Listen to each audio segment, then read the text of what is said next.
Have you ever wondered how one ancient temple could still cause people to die hundreds of years after it was built? Because what's happening at the Thai-Cambodian border right now, it's not just about land. It's about pride, history, and survival. Long before Thailand existed, before Siam, before borders, before anyone ever drew lines on a map, there was the Khmer Empire. A civilization so massive that its temple stretches across what's now Cambodia, Vietnam, Laos, and deep into Thailand. And right in the heart of that empire stood Preah Vihear, a sacred mountain temple dedicated to the Hindu god Shiva, built over 1,000 years ago. Perched high on the 525 meters cliff, it looked over the Khmer lands, a symbol of divine power and empire. When you look at it today, those lands, stairways, the carvings, the sandstone blocks perfectly cut, you're not just seeing a temple. You are seeing the Khmer soul carved into stone. But then, the empire started to fall. Power shifted. The Siamese kingdoms, what will become Thailand, began to rise. Borders changed. Wars came and went. And by the 19th century, the once mighty Khmer Empire was shrinking fast. Then came the French colonial period, and with it, the Annex I map. This map, drawn by the French, showed Preah Vihear inside Cambodian territory.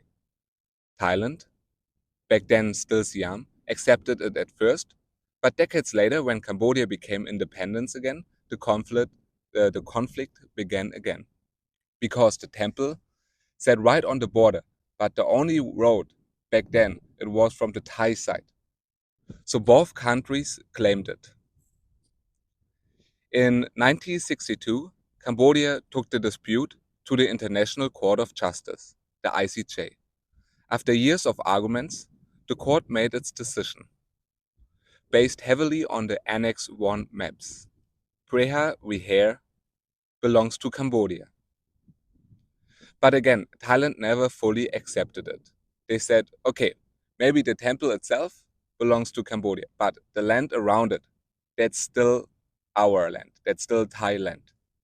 And that tiny strip of earth, maybe just a few hundred meters wide, became a battlefield for decades.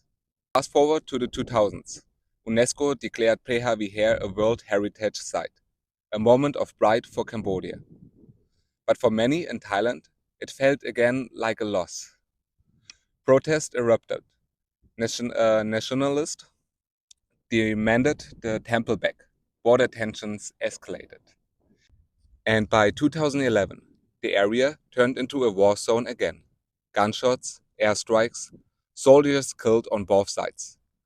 Even after the ICJ reaffirmed its 1962 ruling in 2013, Thailand continued to insist on bilateral talks, no international oversight. Why? Because when you are a stronger nation, bilateral talks often favor you.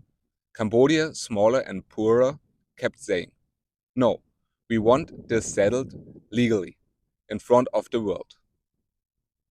Now, in 2025, the same mountain is echoing with tension again. Reports say a Cambodian soldier was killed in May by Thai troops on Cambodian ground. Thai forces later claimed they accidentally crossed an unmarked section and stepped on Cambodian mines, again inside Cambodian territory, according to the Annex I map. Online, the debate is a hot and controversial topic, and honestly, the internet seems 90% on Thailand's side, saying Cambodia provoked it. But history paints a more complex picture, because Thailand didn't exist when Preah Vihear was built. The Khmer Empire did. Even today, hundreds of temples across Thailand were originally Khmer built, proof of how far Khmer culture once reached.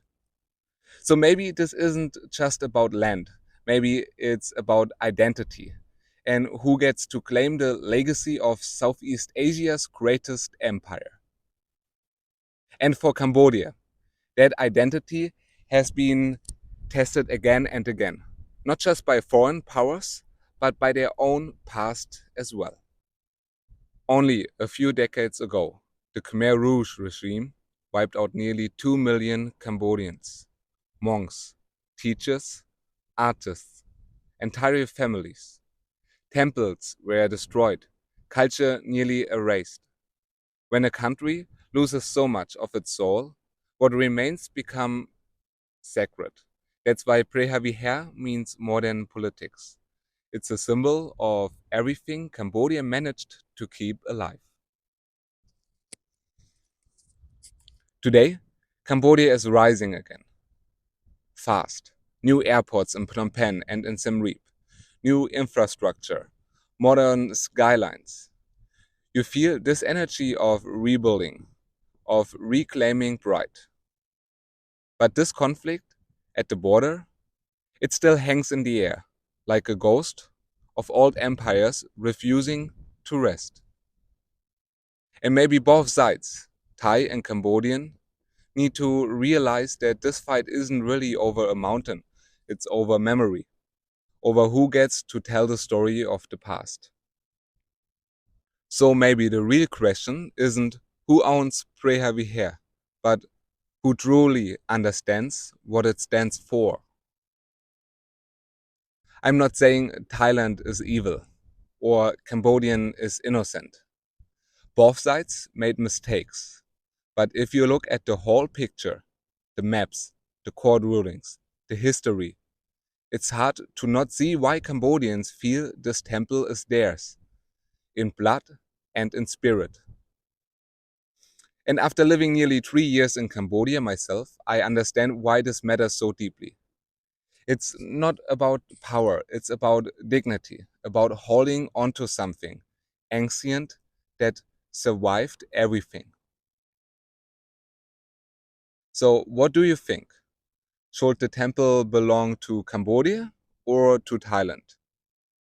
Should Thailand let go? Should they both share it equally? I would love to hear your side of the story in the comments. Next, I will head to Myanmar, a country that felt like on another planet when I visited back in 2019. Similar to Cambodia, it's a beautiful place with history of ups and downs.